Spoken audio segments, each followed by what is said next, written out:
First படம் நான் பண்ணும்போது எப்படி அன்எக்ஸ்பெக்டடா ஒரு ஹீரோயினா நான் சம்பரத்தில் நடிச்சிருக்கணும், இந்த லெனின் பாண்டியன் நடிக்கிறது கூட அப்படிதான் நடந்தது.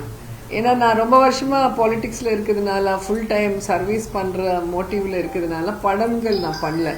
ஏன்னா என்னால் ப்ரொடியூசருக்கோ இல்லை டைரக்டருக்கோ அந்த டேட் ப்ராப்ளம் வரக்கூடாதுன்னு தான் நான் சினிமாஸே நடிக்கல.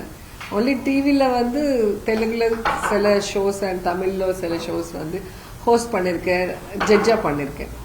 போஸ்டர் பார்த்தாலே உங்களுக்கு புரிஞ்சு போயிருக்கும்.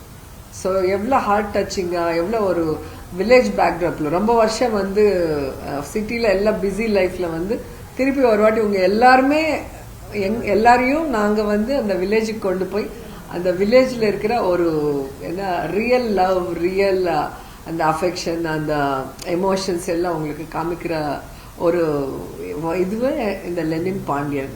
ஏன்னா இதில் நான் கங்கையபுரன் சார் பேரை பண்ணியிருக்கோம். ஸோ கங்கையபுரன் சார் என்னை கார்லேருந்து இறங்கி ஷாட் வரும்போதே எப்பவுமே பாட்டு பாடுவார். என்னோட ட்ரீம் கேர்ள் நீங்கள், ஒரு காலத்தில் உங்கள் படம் உங்கள் சாங்ஸ் பார்த்தனா இன்னைக்கு உங்கள் கூட நான் ஹீரோவாக நடிக்கிறேன்னு சொல்லி அவர் டெய்லி ரொம்ப ஹாப்பியாக ஃபீல் பண்ணும்போது எனக்கு சந்தோஷமாக இருந்தது. ஏன்னா அவர் ஒரு லெஜெண்ட், ஒரு மியூசிக் டைரக்டர், ஒரு 18 படம் டைரக்ட் பண்ணவர். ஸோ அவ்வளோ ஜோவியலாக நம்ம கூட அவ்வளோ அஃபெக்ஷனேட்டாக இருக்கிறது எங்களுக்கு ஒரு கம்ஃபர்ட் ஜோன் இருந்தது பர்ஃபார்ம் பண்ணும்போது. ஏன்னா ரொம்ப வருஷத்துக்கு அப்புறம் ஆக்டிங்னா அதுவும் village subject, pure Madurai language பேசணும். ஸோ அந்த கம்ஃபர்ட் ஜோன் அவர் கொடுத்துருக்காங்க. அண்ட் சிவாஜி சாரோட பேரன் தர்ஷன் தான் இதில் ஒரு ஹீரோ ரோல் பண்ணுறாங்க.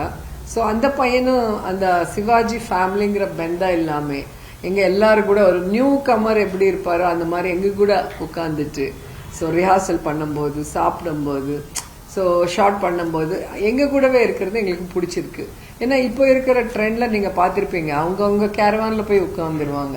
ஸோ டிஸ்கஷன் பண்ண முடியாது. ஸோ அவுட்கம் கூட அந்த அளவுக்கு பழைய படத்தில் இருக்கிற மாதிரி அந்த அவுட்கம் இந்த படத்தில் வந்திருக்குன்னா அது எல்லா ஒரு டீம் ஒர்க்கை நாங்கள் ஒர்க் பண்ணதுனால